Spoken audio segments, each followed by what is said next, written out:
Hi hello friends, welcome to Mouni cine updates. பொண்ணும் ready ஆகிடுச்சு, மாப்பிள்ளையும் ரெடி ஆகிடுச்சு. ஆனால் இந்த கல்யாணத்தை ஏன்பா இவ்வளோ நாள் ட்ராக் பண்ணிட்டு போயிட்டுருக்கீங்க அப்படிங்கிற உங்களோட மனசுக்குள்ளே ஓடிட்டுருக்க அந்த ஒரு விஷயம் எனக்குமே புரியுது. எனக்கும் அதுதான் சொன்னது. ஏன்னா எல்லாமே ரெடி ஆகிடுச்சு, ஏன்டா இவ்வளோ நேரம் டிலே பண்ணிகிட்டே இருக்கீங்க அப்படிங்கிற மாதிரி தான் இருக்குது. பட் நிறைய ட்விஸ்ட் அண்ட் டர்ன்ஸோட மூவ் பண்ணிகிட்ருக்காங்க.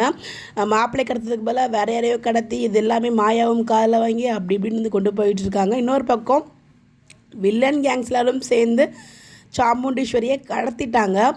அதுலேருந்து எப்படி வர போகிறாங்க? கண்டிப்பாக கார்த்திக் வந்து சாமுண்டீஸ்வரியை காப்பாற்றி கூட்டு வந்துடுவார். கண்டிப்பாக கார்த்திக் தான் மேரேஜ் நடக்கும். கார்த்திக் ரேவதி மேரேஜ் தான் நடக்கும். அது எப்படின்னு தான் இப்போ வரைக்கும் ஒன்றுமே புரியவே இல்லை. ஆல்ரெடி சாமுண்டீஸ்வரி வந்து கார்த்திகை தான் மாப்பிள்ளையே ஆக்கணும்னு நினச்சிட்டு இருக்காங்க. அப்படியே ஆக்கிடுவாங்களா அப்படிங்கிறது ஒரு மிகப்பெரிய கேள்வியாக இருக்குது. இன்னொரு கேள்வியுமே எனக்கு அப்போ எனக்கு நல்ல விட்டுன்னு சொல்கிற மாதிரி, கார்த்திக் ஆல்ரெடி மேரேஜ் ஆகி அந்த இறந்து போயிட்டாங்க அப்படிங்கிற விஷயங்கள்லாம் தெரிஞ்சு கல்யாணம் நடக்குமா, இல்லை மேரேஜ் ஆகி தான் ட்ரூத்லாம் ரிவீல் ஆகுமா அப்படிங்கிற ஒரு கேள்வியுமே எனக்குள்ளே இருந்துகிட்ருக்கு. பட் எனிவேஸ் எப்படியும் நம்ம கார்த்திக் ரேவதி மேரேஜ் தான் நடக்க போகுது. கார்த்திக்குமே மாப்பிள்ளையே ரெடியாகி வெஸ்ட் சைடில் இருக்குது அப்படின்மே நமக்கு கிடச்சிருக்கு.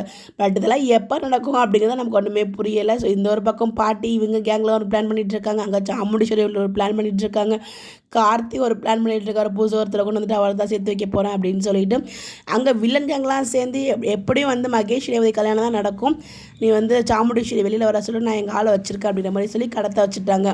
எதுக்கு நடுவில் எப்படி கல்யாணம் நடக்க போகுது அப்படின்னு சொல்லி உங்களுக்கு வந்து நம்ம இருக்காமல் கமெண்ட்டில் ஷேர் பண்ணுங்கள். நீங்கள் என்ன நினைக்கிறீங்க? உங்களோட ஒப்பீனியன் கமெண்ட்டில் சொல்லுங்கள். Bye bye.